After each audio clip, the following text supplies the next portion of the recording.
Hello friends, welcome to Eduvance YouTube channel. दोस्तों, आज की इस वीडियो में हम सीटेट जुलाई 2019 में पेपर 1 में जो क्वेश्चंस पूछे गए थे उनको बिल्कुल ऑफिशियल आंसर की के साथ डिस्कस करेंगे, ताकि आपको किसी भी क्वेश्चन का गलत आंसर ना मिल पाए और ना ही आपके माइंड में कोई कन्फ्यूजन रह पाए। तो चलिए शुरू करते हैं। सबसे पहले CDP के 30 प्रश्नों को। And best of luck for your exam guys. With मेहनत भी करनी है और लक तो काम करेगा ही, मेहनत करेंगे अगर तो चलिए, सबसे पहला क्वेश्चन हमारा आता है बाल विकास का।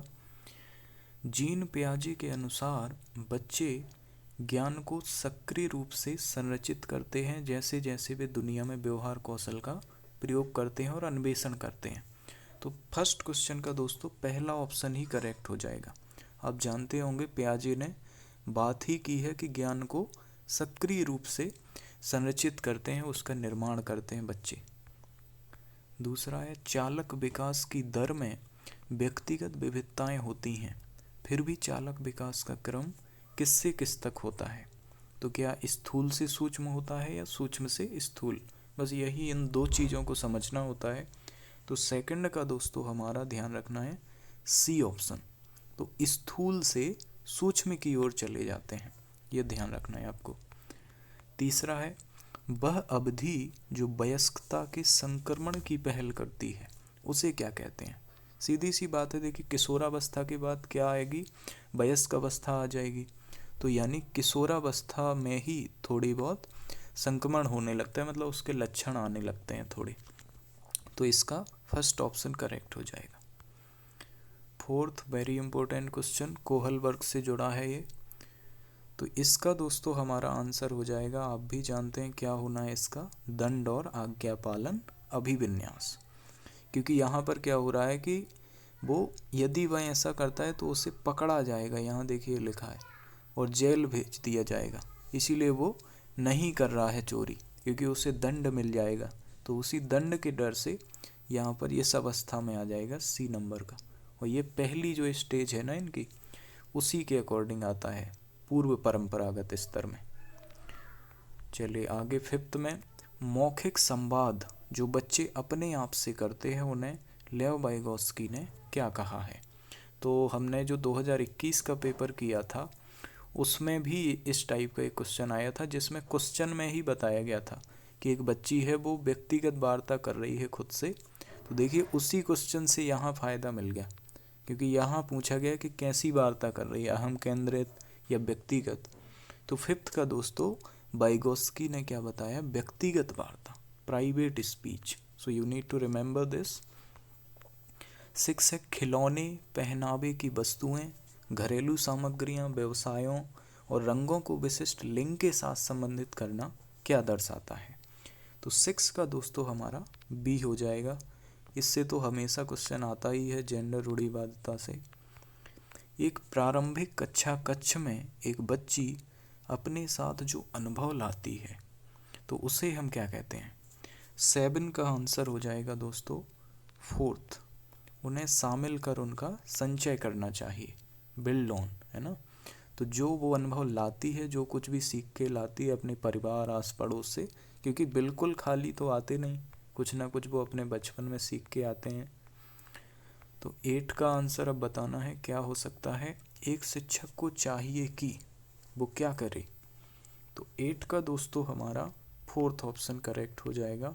ये संप्रेषित करे कि वो कक्ष में सभी संस्कृतियों का सम्मान करती है और महत्व देती है।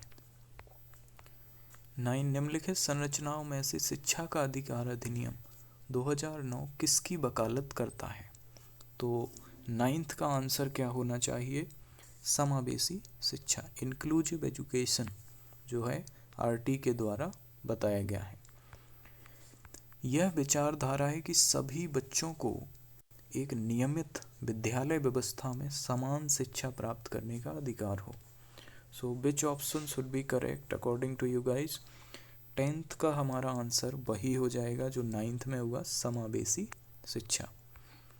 तो ये लगातार इससे जुड़े प्रश्न इसलिए पूछे जाते हैं ताकि हम लोगों को दोस्तों डाउट हो कि यार 9th का भी समावेशी है, 10th का भी, ऐसा कैसे हो जाएगा, है ना। तो इसीलिए जानबूझकर रखे जाते हैं ऐसे एक साथ प्रश्न। 11th का बताइए, वेरी इंपॉर्टेंट क्वेश्चन दोस्तों। तो 11th का हमारा हो जाएगा बी नंबर का यानी 2।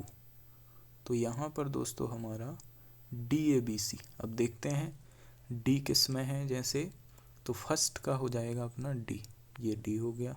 फिर है ए यानी सेकंड का, ये अधिगम आसक्ति यानी धारा प्रवाह पढ़ने में कमी है। फिर आता है बी यानी सृजनात्मक में क्या होगा, मूल समाधानों के बारे में सोच सकता है, can think of original solutions. और ADHD का आप समझ सकते हैं क्या होना था, सी आसानी से विचलित होने की आदत है, ठीक है, tendency to get distracted easily. तो इन चारों को ध्यान रखना इनसे, क्योंकि अलग अलग क्वेश्चंस भी बन जाते हैं। बच्चे प्रभावी रूप से सीखते हैं जब, तो 12 का आंसर क्या हो जाएगा, 4th, वे विभिन्न गतिविधियों और कार्यों में सक्रिय रूप से भाग लेते हैं। बच्चों को कक्षा में प्रश्न पूछने के लिए प्रेरित करना चाहिए, 13 का पहला ही करेक्ट हो जाएगा। नेक्स्ट 14, निम्नलिखित में से कौन सी एक मुख्य प्रक्रिया नहीं है जिसके द्वारा सार्थक अधिगम घटित होता है। तो इसका आप जानते होंगे क्या होना है, 14th का फर्स्ट, क्योंकि याद करवाना रटवाना नहीं है। 15 का जल्दी से सभी लोग आंसर करें। 15 का आंसर दोस्तों क्या हो जाएगा, फर्स्ट नंबर का, सीखने के लिए उत्सुक और प्रेरित रहते हैं। नेक्स्ट है बच्चों की गलतियां क्या करती हैं, क्या दर्शाती हैं।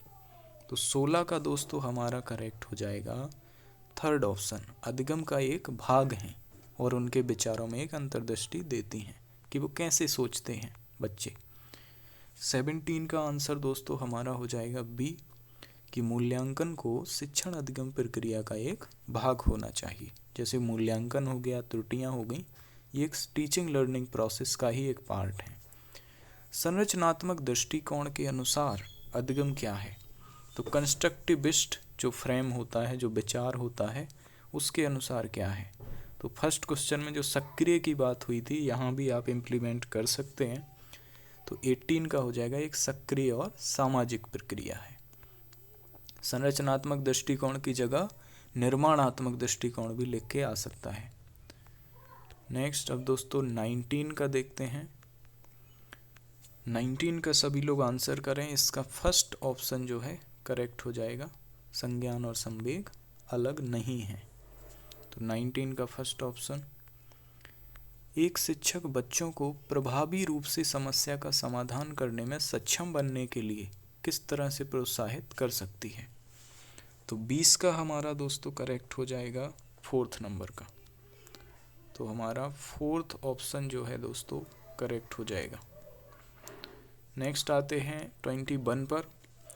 वह विधियां जिनके प्रयोग में विद्यार्थियों की 100 पहल और प्रयास शामिल है, निम्न में से किसका उदाहरण है। तो 21 का दोस्तों आप जानते हैं क्या होना चाहिए, बाल केंद्रित विधि यानी अधिगमकर्ता केंद्रित विधि, लर्नर सेंटर्ड मेथड। बुद्धि से जुड़ा हुआ प्रश्न आ चुका है। तो 22 का दोस्तों क्या होना है, डी ऑप्शन, बहुआयामी, इसीलिए तो बहुबुद्धि इस सिद्धांत को नाम दिया गया है। 23 का दोस्तों हमारा आंसर क्या हो जाएगा, प्राथमिक सामाजिकरण का माध्यम कौन है, परिवार।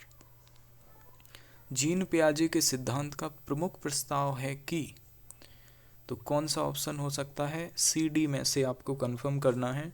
इसका आंसर हो जाएगा डी नंबर का, ध्यान रखना है, इस बार आ सकता है ये। जेंडर क्या है, this is also guys most confusing question, तो इसका आज हम कंफ्यूजन दूर कर लेंगे। 25 का हमारा हो जाएगा सी नंबर का, एक सामाजिक संरचना है, सोशल कंस्ट्रक्ट। नेक्स्ट 26, तो 26 का दोस्तों हो जाएगा फर्स्ट ऑप्शन, शारीरिक, संज्ञानात्मक, सामाजिक और संवेगात्मक, जो है विकास के आयामों की सही पहचान करते हैं। नेक्स्ट 27, बच्चों और उनके अधिगम के संदर्भ में निम्नलिखित कथनों में से कौन सा सही है। तो 27 का दोस्तों हो जाएगा फर्स्ट नंबर का, सभी बच्चे सीखने के लिए स्वाभाविक रूप से प्रेरित होते हैं और सीखने में सक्षम हैं। प्रगतिशील शिक्षा में बच्चों को किस तरह से देखा जाता है। तो कई बार ये क्वेश्चन दोस्तों देखिए रिपीट हो रहा है, और आप समझ गए होंगे कौन सा ऑप्शन सही होना है। तो 28 का हमारा सक्रिय अन्वेषक, हो जाएगा बिल्कुल करेक्ट, एक्टिव एक्सप्लोरर्स। लेव वाइगोस्की के अनुसार अधिगम क्या है? तो 29 का दोस्तों हो जाएगा फर्स्ट ऑप्शन, एक सामाजिक गतिविधि है। लास्ट क्वेश्चन दोस्तों बाल विकास का, निम्नलिखित में से कौन सा पूर्व क्रियात्मक अवस्था काल के बच्चे को विशेषित करता है? तो पूर्व संक्रियात्मक अवस्था जो दूसरी अवस्था है प्याजे की, उसकी विशेषता कौन सी है? तो 30th का दोस्तों हमारा करेक्ट आंसर हो जाएगा 4th नंबर का, विचारों की अनुत्क्रमणीयता रहती है, इरिवर्सिबिलिटी ऑफ थॉट। ठीक है, तो अभी उत्क्रमणीयता उनके अंदर नहीं आ पाती, वो आती है तीसरी अवस्था में, जिसको हम कॉन्क्रीट वाली स्टेज कहते हैं, कॉन्क्रीट ऑपरेशनल स्टेज या फिर मूर्त संक्रियात्मक अवस्था। तो अब दोस्तों अब हम करेंगे CDP के बाद मैथ के 30 क्वेश्चंस।